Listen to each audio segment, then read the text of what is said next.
Bonjour, bienvenue sur Comment fait-on, heureux de vous retrouver pour une nouvelle recette. Nous allons réaliser ensemble aujourd'hui des nanes au fromage frais et aux herbes fraîches. Vous allez voir, c'est très simple et c'est délicieux.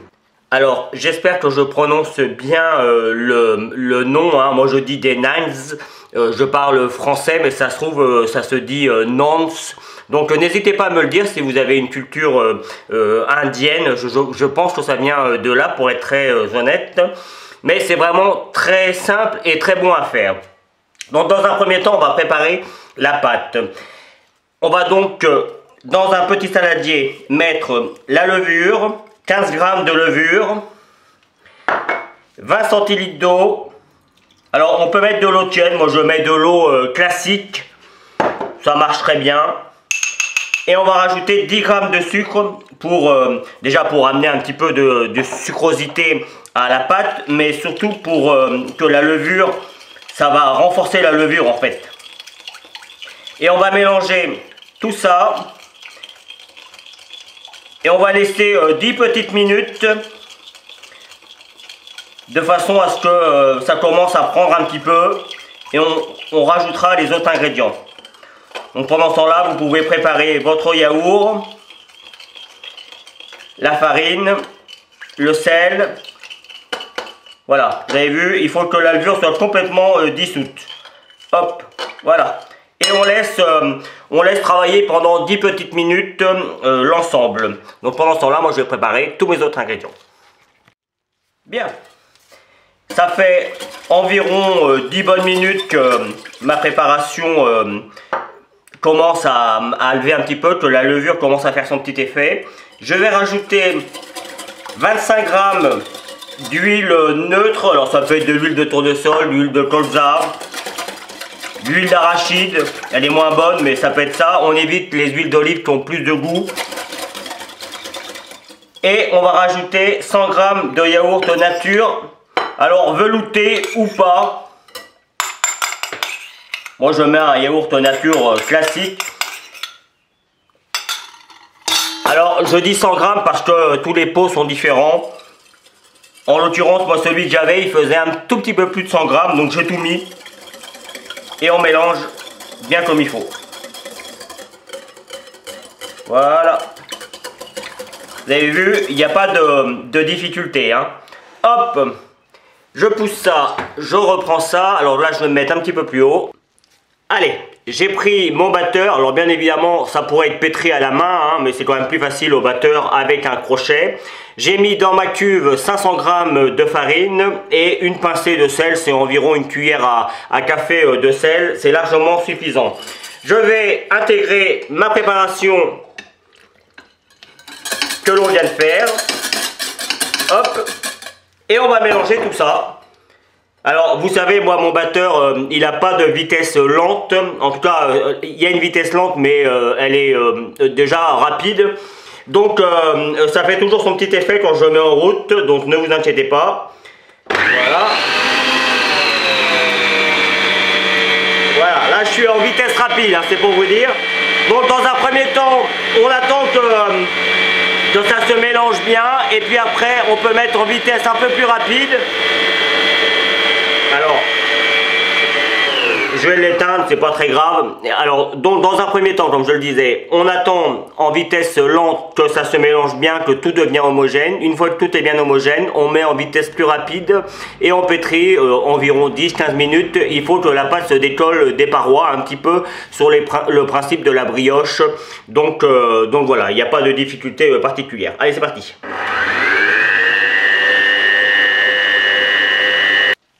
Voilà, là on est à la première partie, donc surtout on ne se fait pas avoir, on peut avoir l'impression au début que la pâte est quand même très ferme, alors elle l'est plutôt, mais quand on arrive au moment où on va mettre en deuxième vitesse, la pâte va devenir plus molle parce que tous les ingrédients vont être bien mélangés et donc du coup ça va s'adapter. Si vous considérez que vraiment c'est trop ferme, vous rajoutez un petit peu d'eau, mais en règle générale avec les ingrédients que je vous ai donnés, ça doit faire l'affaire. Donc là c'est parti moi pour la deuxième vitesse. Et le but c'est que ça ne colle plus aux parois comme vous pouvez le voir. Donc c'est parti pour 10 minutes. en vitesse un peu plus rapide. Vous voyez là, ça va recoller aux parois. C'est juste une question d'instant. Voici ce que l'on obtient au bout de 10 minutes. Vous voyez, la pâte est plutôt molle. La pâte est plutôt molle, mais par contre, elle se travaille très bien. Alors moi, j'ai des gants, ce qui fait que ça colle un tout petit peu plus avec les gants. Mais vous voyez, hein, j'en ai pas sur les mains. Donc là, à partir de là, moi, je vais la laisser dans ma cuve. Je vais mettre, hop. Bon, alors je vais vous l'expliquer parce que comme d'habitude, voilà, ça y est, c'est parti. Je vais mettre un papier film sur ma cuve, boum, voilà, en faisant en sorte qu'il n'y ait pas d'air à aller dedans, pour pas que ça croûte. Donc moi je vais laisser ma cuve pendant une petite demi-heure à température ambiante pour que la pâte commence à lever. Et comme je veux une fermentation lente, personnellement je vais la mettre après dans mon frigo et je ferai les naans, oui les naans, ça se dit bien finalement. Je les ferai que ce soir pour ma part. Donc il y aura vraiment une fermentation très lente et je trouve que ça donne plus de goût. C'est un choix personnel. Si vous voulez aller plus rapidement, vous laissez votre pâte à température ambiante pendant 3 heures. Vous la mettez pas au frigo, vous la laissez comme ça pendant 3 heures. Elle va lever et puis après il suffira de rabattre la pâte et puis de commencer à faire vos naans avec la préparation au fromage et aux herbes fraîches. Mais ça, ce sera pour tout à l'heure. Alors pour vous, ce sera dans quelques secondes, mais pour moi, ce sera dans plusieurs heures. Bien. Juste avant de ressortir la pâte et de la travailler, on va s'occuper de la préparation à base de fromage. Dans un premier temps, on va prendre 30 g de persil ainsi que 5 g de ciboulette. Ça, c'est la priorité que vous devez avoir. On en trouve partout, donc c'est pour ça que j'ai choisi ces deux ingrédients prioritaires. Et moi, je vais rajouter quelques petites feuilles de thym et puis un petit peu de romarin. Ça, c'est en plus, mais si vous ne l'avez pas, c'est pas une catastrophe. Il vous faut au moins le persil et la ciboulette. Si vous n'avez que éventuellement de la coriandre, ça pourrait marcher, mais attention, la coriandre, tout le monde n'aime pas ça, hein. Donc c'est plus fort que le persil et ça a un goût particulier. Moi personnellement, j'aurais pu en mettre là parce que c'est quelque chose que j'aime bien, mais je suis resté sur des trucs assez basiques. Donc pour découper ça, il faut que ce soit assez fin. Et moi j'ai une petite astuce, enfin l'astuce que tous les chefs ont, c'est, vous voyez, on met, j'ai tout mis, hein, moi la ciboulette ainsi que le persil, on met ça le plus possible en boule, on essaye de serrer au maximum, voilà, et une fois que c'est fait, on prend le couteau et on vient découper des petites lanières. Il faut que ce soit le plus fin possible. Alors évidemment, on peut redonner après un coup pour le hacher encore plus finement. Et vous voyez déjà, on obtient quelque chose. Et c'est très rapide à faire. Éventuellement, quand on arrive, c'est plutôt pour la ciboulette, là sur le coup. Il suffit juste de venir la découper en petits tronçons, en petits dés. Ça c'est tout seul, et même s'il restait des morceaux un petit peu plus gros, ce serait pas une catastrophe. Moi je veux quand même que ce soit assez fin, mais vous voyez là, comme ça déjà c'est bien, hein. Bon, je vais le retailler encore un tout petit peu. Voilà, hop. Ça c'est pour le persil et la ciboulette, vous avez vu, il n'y a pas de difficulté, on n'en perd pas. Pour le romarin, là en l'occurrence, on peut quasiment tout récupérer, donc même principe. Moi je le découpe juste en toutes petites tranches, vous voyez. Je fais ça se découpe très bien. Et j'ai pris vraiment la sommité, la partie qui est vraiment le plus haut au niveau de mon pied de romarin. Alors moi j'ai de la chance d'avoir ça dans mon jardin. Et donc du coup c'est très tendre et tout se mange. Et pour finir, le thym, sur le coup, avec le thym, la branche qui est au milieu, elle est souvent très dure, donc elle ne se mange pas. Donc moi ce que je fais, je l'effeuille simplement. Tout bêtement, et je récupère uniquement ce qu'il y a dessus. Voilà, pas plus compliqué que ça. Hop, je mets tout ça dans mon petit saladier. Hop, je vais aller chercher mon fromage frais. Alors pour le fromage frais, il en existe de toutes sortes. Que ce soit du fromage frais au lait de vache, au lait de brebis. Vous pouvez prendre le fromage frais qui vous plaît. Il n'y a pas de... Tant que c'est du fromage frais, le reste n'a pas trop d'importance. Et on va mélanger, je vais l'intégrer à mes herbes et je vais saler, poivrer. On mélangera le tout et ce sera terminé.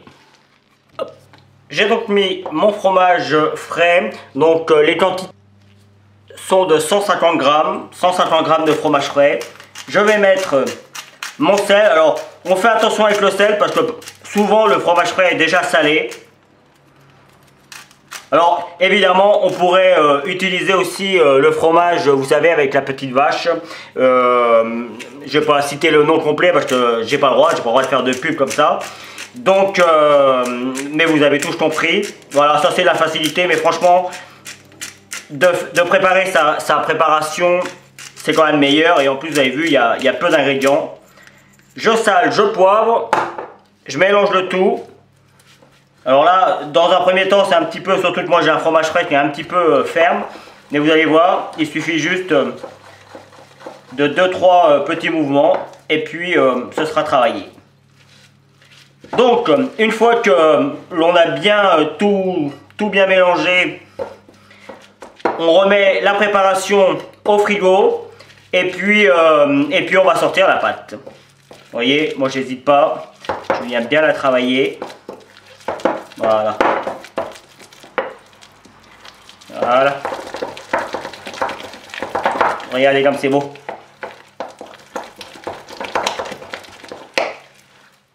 On aurait presque envie de le manger comme ça. Voilà, il n'y a plus qu'à sortir la pâte et maintenant on va pouvoir finir la recette. Sur le coup, il y a encore un petit peu de travail, mais vous allez voir, c'est très simple et ça va vous plaire. Voilà ce que donne ma pâte. Elle a passé environ 6 heures au frigo, donc elle a bien levé. Tout à fait classique pour ce genre de pâte. C'est le même principe que pour la pâte à croissant ou pour la pâte à brioche. Hein. À partir du moment où on met de la levure, ça lève, c'est normal. Et notamment de la levure boulangère sur le coup, qui est bien plus efficace que la levure, même la levure sèche. Moi personnellement, je ne suis pas trop pour la levure sèche. Sans doute que je ne sais pas travailler avec, hein, mais je suis bien plus à l'aise avec la levure de boulangère fraîche. Donc là, on va commencer par la faire retomber, par la dégazer. C'est-à-dire qu'on va enlever tous les gaz qu'il y a dedans. Donc pour cela, il n'y a pas de difficulté. Vous voyez, moi je commence. Alors je pourrais le faire avec ma petite corne. Je commence par bien décoller tous les bords. C'est pour ça que j'ai mis un petit peu de farine. Voilà, hop. Je viens la mettre par en dessous. Je récupère le petit peu de pâte qu'il y a dedans. Et voilà. Là, on dit que l'on dégaze. On peut donner un petit coup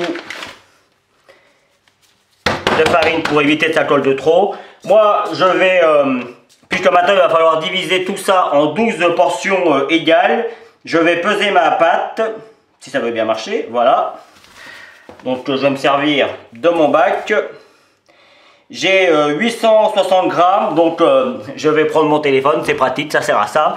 Je vais faire 860 divisé par 12 et je vais avoir le bon résultat. On devrait être dans les 70, si je ne me trompe pas, 70 grammes. Pour être exact, on est à 71, 66, 66, 66. Donc moi je les pèse à 70 grammes, ce sera très bien. Il m'en restera un petit peu.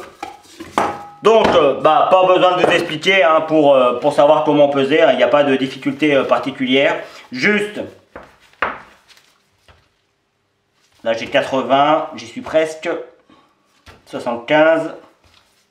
Je vais juste vous montrer comment il faut les mettre une fois que l'on a fini de les faire.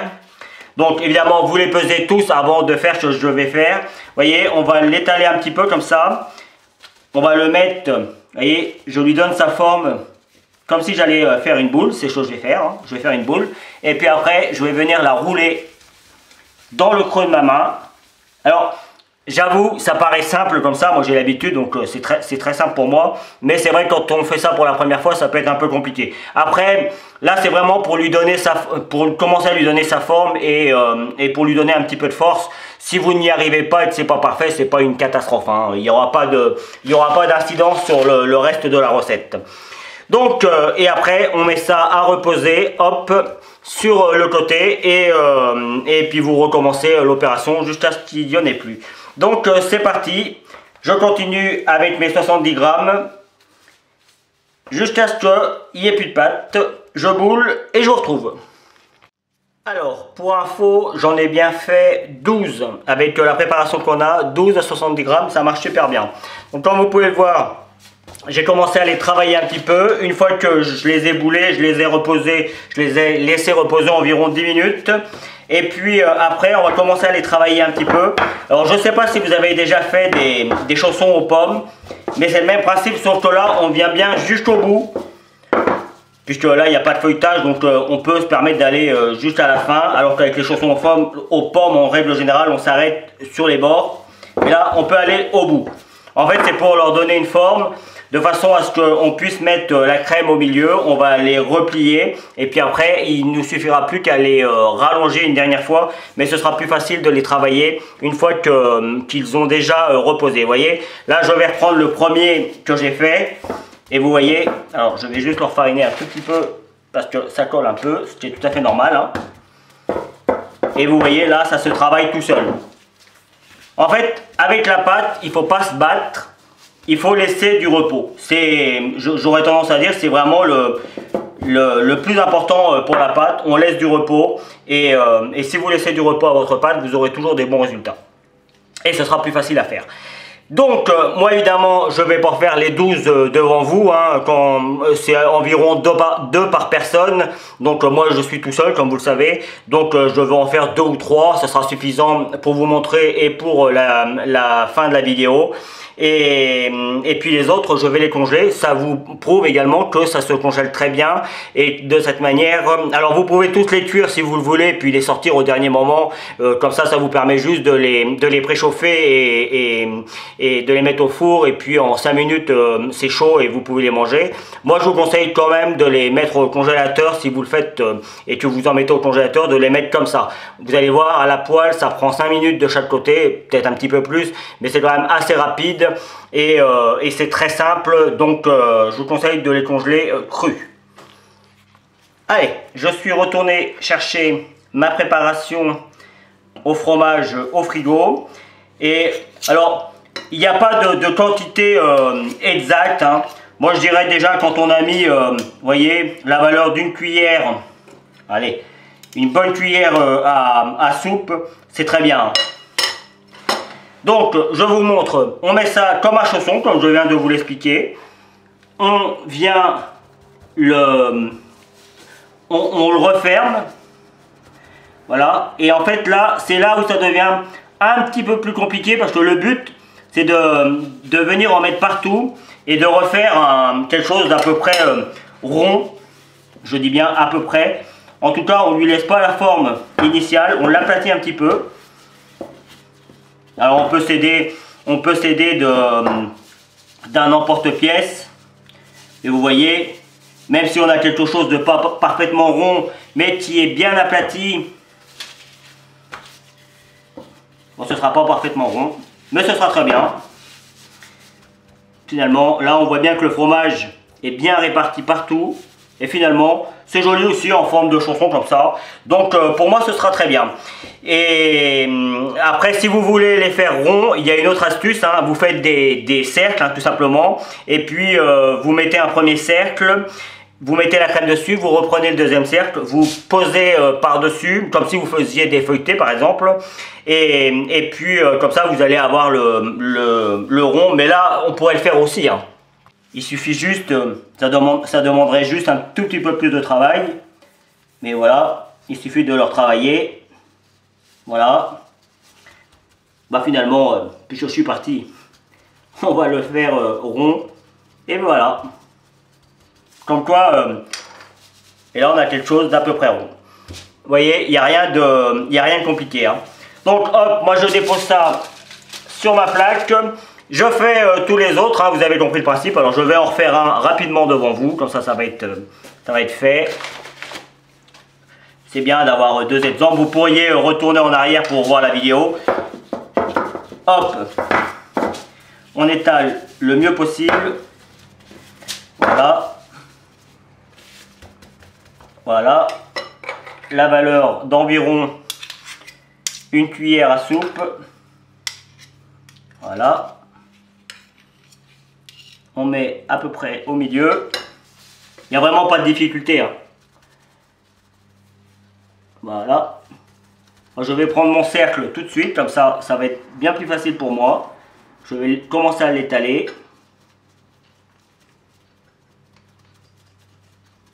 Voilà. Il ne manque pas grand chose. Alors, il y aura une partie un petit peu plus crémeuse sur le dessus et un petit peu moins là, puisque là où il y a la jonction des deux pâtes, hein, c'est tout à fait classique. Et voilà. Vous avez vu, hein, en 2 temps, 3 mouvements, c'est fait. Et on ne veut pas forcément avoir quelque chose de parfaitement rond, hein. On s'en moque un petit peu après. Le tout est que ce soit joli à la présentation. Mais si vous voulez les faire carrés, faites-les carrés. Si vous voulez les faire en forme de chaussons aux pommes, faites-les en forme de chaussons aux pommes. Tant que c'est suffisamment aplati pour avoir une cuisson homogène, il n'y a pas de souci. Donc ce coup-ci, vous avez compris, je fais tous les autres et je vous retrouve pour la cuisson. Allez, place à la cuisson. On a besoin pour cela d'une poêle auto-adhésive, c'est mieux. Après, si vous avez une poêle classique, ça marchera quand même. Éventuellement, vous mettez un tout petit peu de matière grasse pour éviter que ça colle, mais ça marchera. Alors moi, je vais les cuire un par un parce que j'ai le temps et puis je vais vous montrer. Il faut que la poêle soit bien chaude.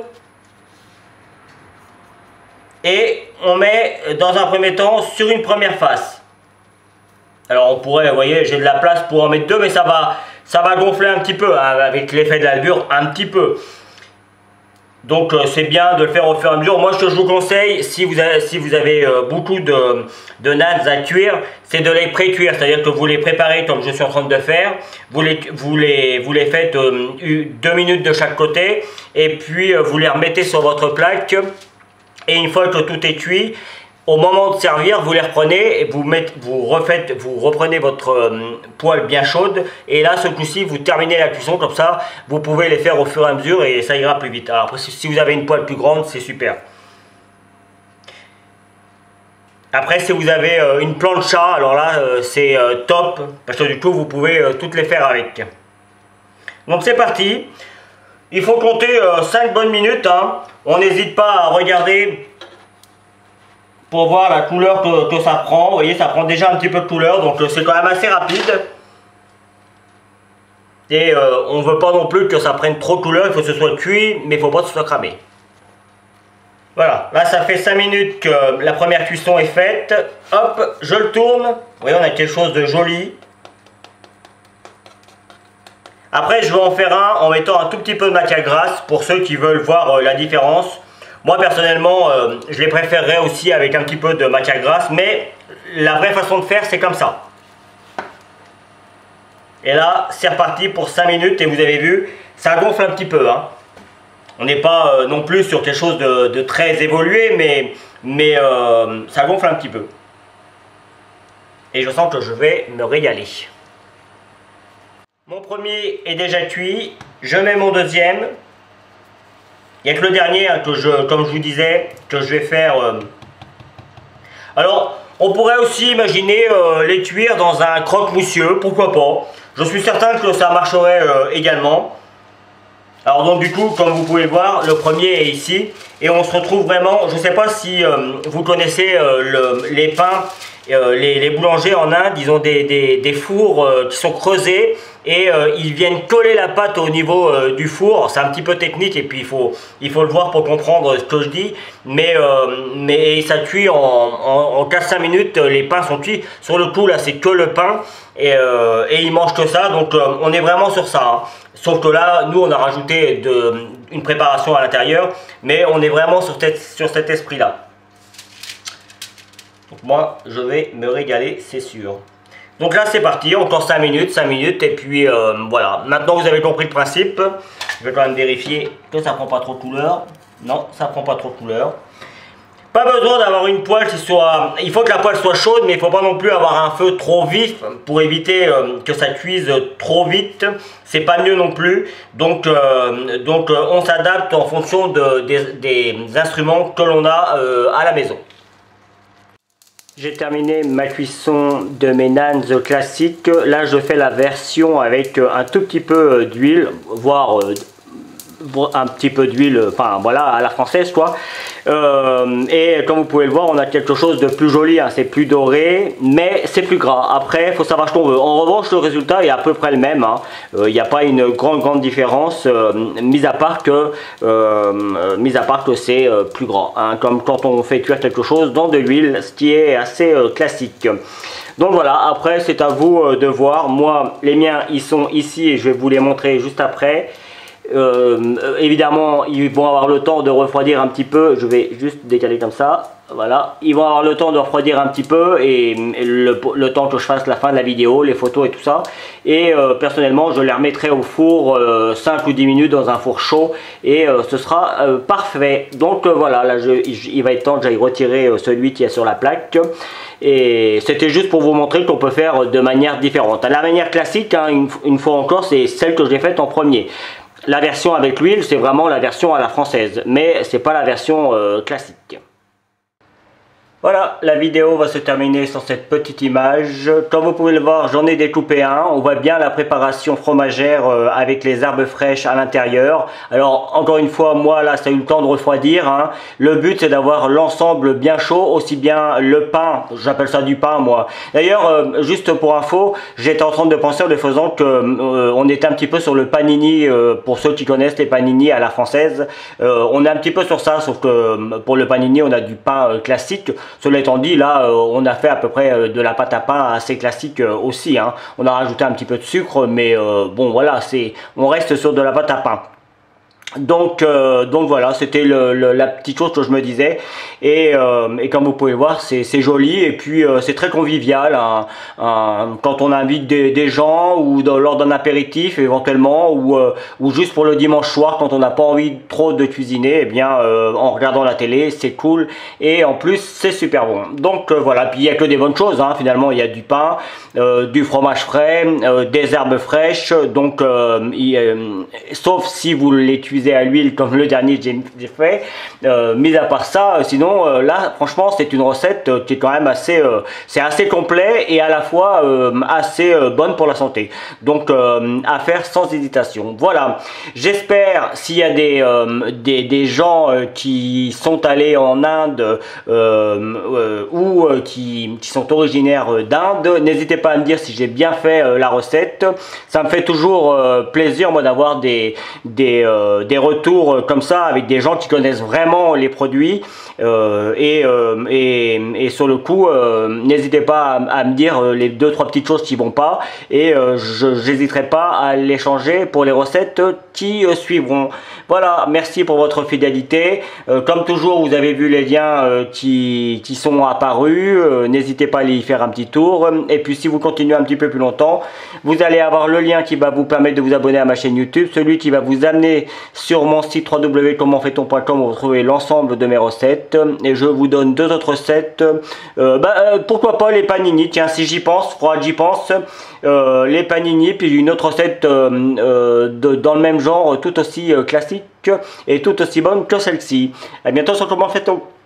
Salut, j'en perds ma salive, salut. Vous pouvez vous abonner maintenant à ma chaîne YouTube, c'est ici. N'oubliez pas la petite cloche pour les notifications. Vous avez également le lien qui va vous amener sur mon site www.commentfaiton.com où vous retrouverez l'ensemble de mes recettes. Et je vous donne 2 autres recettes ici qui vous seront très utiles. À bientôt sur Comment fait-on.